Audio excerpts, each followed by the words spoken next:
ไม่ได้ซ่อมไม่ได้ปุ๊บทำได้ต้องย้ายห้องตัวรีเซพชั่นมาหาพี่ตักที่ห้องครับพี่ยื่นกุญแจให้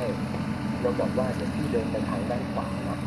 มาแล้วพี่แจ๊คไม่พาไปเปิดห้อง จริงก็ต้องพาไปนะต้องพาไปนะถ้าเป็นโรงแรม ต้องพาไป